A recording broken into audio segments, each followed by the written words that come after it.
Welcome to The Explainer, where we connect the dots on the biggest stories shaping your world. So today, we're going to dig into this wild mix of stories. We're talking about economic shocks, unbelievable human contrasts, and huge cultural moments that are all happening right now. Okay, so what in the world connects new global trade tariffs with an 80-year-old adventurer blasting off into space? I know it sounds completely random, but let's dive in and see if we can piece this puzzle together. All right, let's start with the big one. A major economic shockwave is sending tremors across the entire globe, and it's all kicking off from a massive shift in trade policy. 68. Yeah, 68. That's not just some random number. That's how many countries, plus the entire European Union, just got hit with sweeping new U.S. tariffs that went into effect. This isn't just a small policy change, it's a huge deal. And we're not talking about small changes here. These are serious. We're looking at rates from 10 all the way up to 50%.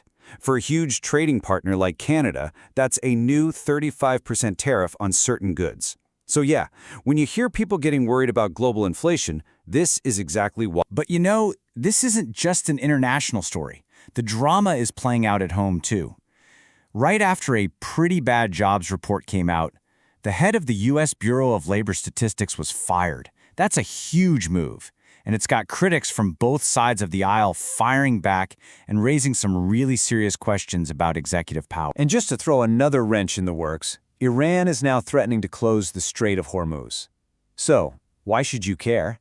Well, because over 20%, a full fifth, of the world's daily oil supply flows right through that one narrow passage. It's no wonder the markets are absolutely on a knife's edge. And this is where you can really see the dominoes start to fall. To try and fight back against all this uncertainty and these trade shocks, the Bank of England now looks like it's about to cut its interest rates for the 5th time since last August. It's a classic defensive play. So, you've got this economic storm brewing, and it really sets the stage for our next theme, these incredible, stark contrasts in the human experience, all happening at the exact same time. I mean, on one side of the coin, you have a desperate fight for survival. Aid agencies are sounding every alarm they can, warning about widespread starvation in Gaza. The situation on the ground is just incredibly dire, even with some fragile ceasefire talks happening in the background. And then, literally on the same day, we get a story that's the complete opposite. A story of human dreams taking flight. Meet Arvinder Singh Bahal. He's 80 years old. He's already been to every single country on the planet, all 196 of them. And today, he's going to space. He calls it his lifelong pursuit of new frontiers. The gap between that and the fight for survival in Gaza, it's just staggering to think they're both happening right now.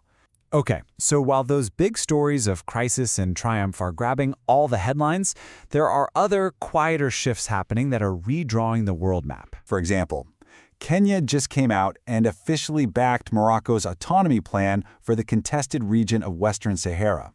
Now that might sound like dry diplomacy, but in a region with such a tangled history, a move like this is a big deal. It's a signal that new alliances are forming, and it could totally reshape power dynamics across North Africa. All right, so we've got trade wars, humanitarian crises, diplomatic shifts, pretty heavy stuff. So what's everyone actually talking about? What's capturing our collective imagination? Well, for a whole lot of people, it was all about sports entertainment. WWE SummerSlam just created a massive buzz over the weekend.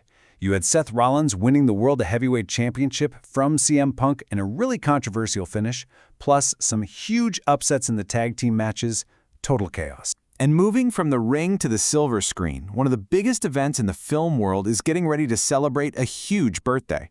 We're talking about the prestigious Toronto International Film Festival, or TIFF, which is hitting the big 5-0. It's all kicking off September 4th, and they're opening with a documentary that I think a lot of people are really excited for. It's about the one and only John Candy.